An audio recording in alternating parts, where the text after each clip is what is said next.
I used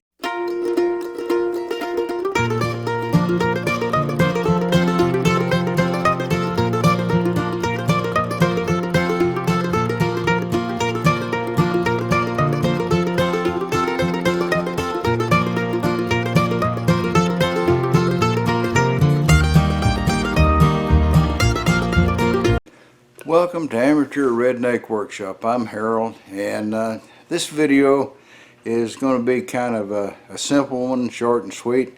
One of my viewers, a fellow named Charles Moore, has got himself a antique angle grinder. There's a picture of it, and he needs to put a guard on this end right here. It's always backwards in the camera. And he's got a guard for it, but it needs a bushing to go in there. And he's an engineer, so he's drawn me up a nice drawing here of what the bushing looks like. And I've looked around here in the garage, and I've got a piece of metal that I can cut that out of on the lathe. So what we're going to do is we're just going to make a bushing for that guy and do a little video on it and let you guys see what's going on.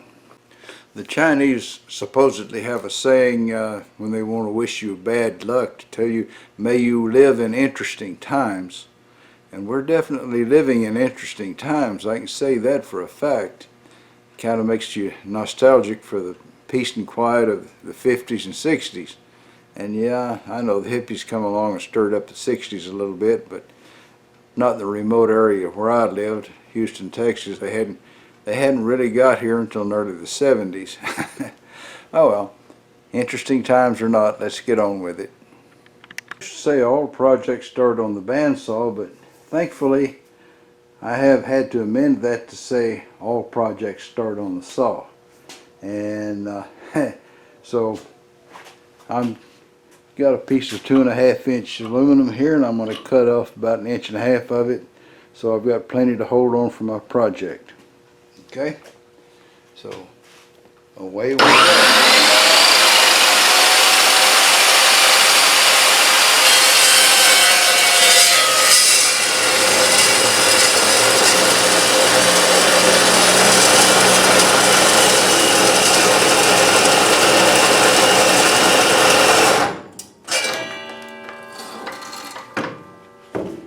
I tripped that stupid little breaker on the retractable card.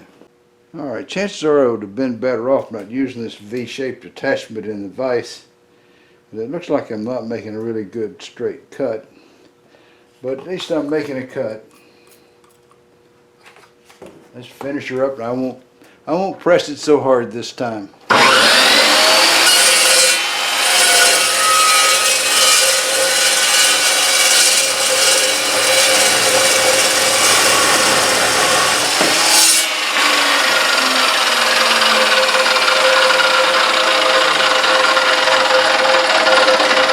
Considering it didn't go into the same groove that I cut the first place, it's obviously that little V-shaped thing's not holding it straight. Next time, just put it in the vise without the attachment. Well, I didn't cut it very straight, and I cut off the wrong end. I wanted to keep that end intact, but you know how it is in your poor old redneck. You make one mistake right after the other. And I did, so, and I don't normally want to do a lot of work in a 3-jaw chuck, but this is big enough that I can do pretty much all of it without taking it out of the chuck. Not all of it, but pretty much all of it. This chuck's got about 3 thousandths run out, so that's not conducive to happiness. Alright, so I gotta dig around here and find the right tool to face this off with, and I'll let you take a nap. I wonder how much I'm gonna have to take off to square it up, because it's really crooked. It was sort of leaning down in that vise, and I didn't realize it. I should have just put it on the bottom of the vise, and it would have been straight.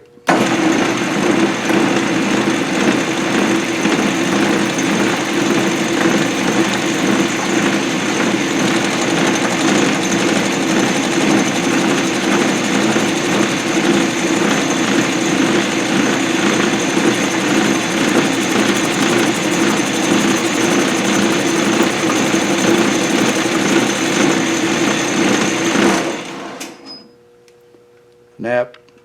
Alright, let's turn down the outside to match up. I've got an eighth of this to spare on the link there sticking out, so I think it's going to work out just fine. If it doesn't, we'll blame it on Mr. Bozo.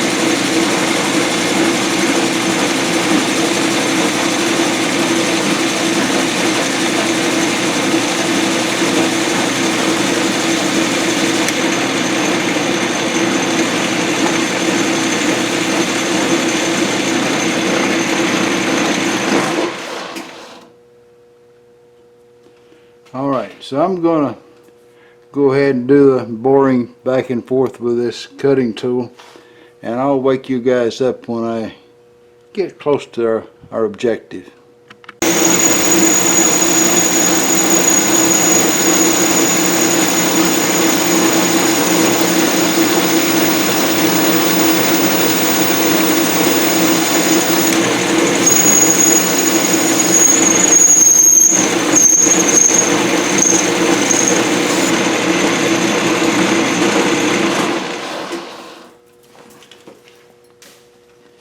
Didn't take me long to examine some chips, did it?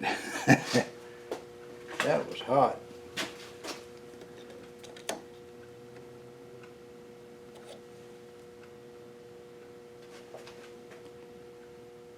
Alright, so we're just a little over 100 thousandths away from having the bushing finished. He showed me a tolerance of 2 inches to I think plus 20 thousandths. So I'm going to try to get just as close into here as I can.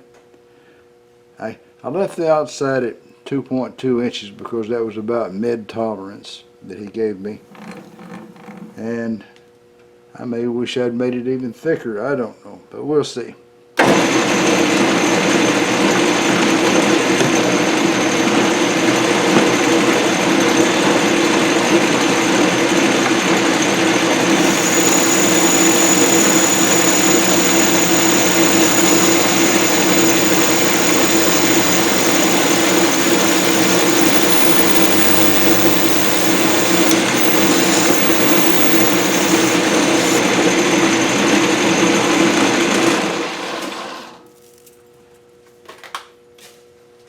Now this thing's hot, so it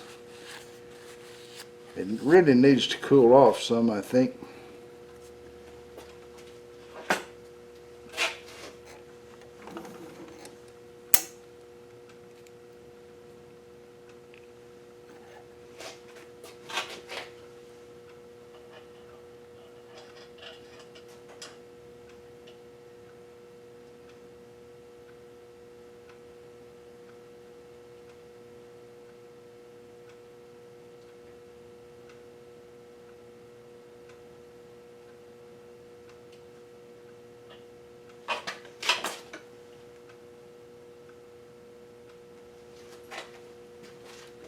Alright, we're at 1 inch 955 thousandths. So let's see, there's 10, 20, 30 thousandths right there. I'll take off 30 thousandths, then we'll let it cool down a while and maybe I can get right on his specifications.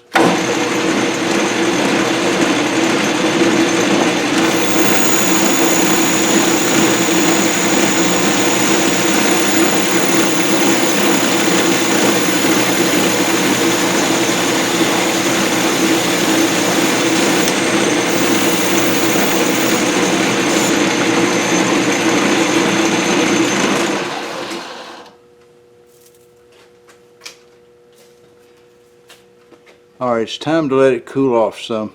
Y'all go ahead and take a nap. Alright, that measures out to about 2.001 inches. And it's cool enough, I don't think the size is going to change a lot. I made mostly a bunch of spring cuts. That's Keith Rucker says when you get down to the close to the final size, make a lot of spring cuts. And I went through about 7 or 8 thousandths worth of spring cuts to get down to size. So yeah, he's right. Alright, back to the nap. Alright, I lined it up there with a scale, and then I'll put a magnet type dial indicator on the back of it here. Let's see. There's not really a good spot on this lathe because everything is round. So let's see there. That should be a good enough place right there. I'll double check it here.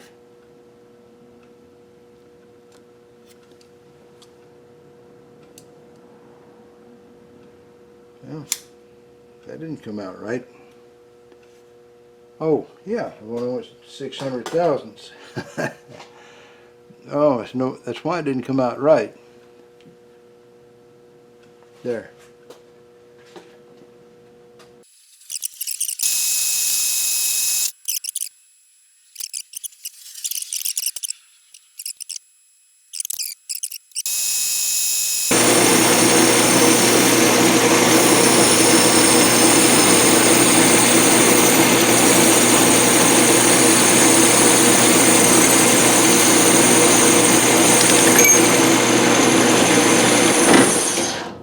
And there we are. Instant bushing, give or take a little. I'll deburr it and ship the little booger off to Mr. Charles Moore, and that'll be that. One simple job, simply done. Let me get my indicator out of there. Now I've got a little package that's come in, so we're going to look at that too.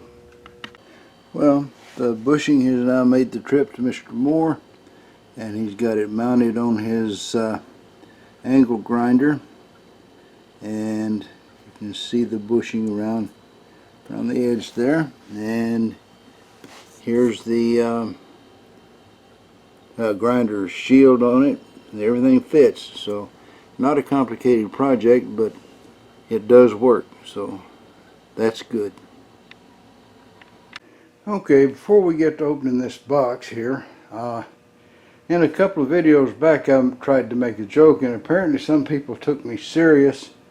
And it was when I said, well, if the lady at Home Depot said, have a nice day, and I said, well, suppose I got up this morning thinking I want to have a terribly crappy, horrible day, you know. And I thought, well, that would be your clue, that, you know, sort of a cue that it's just a joke. You know, after all, you may think I'm a real total nut, but I'm not going to wake up in the morning hoping I have a totally crappy day.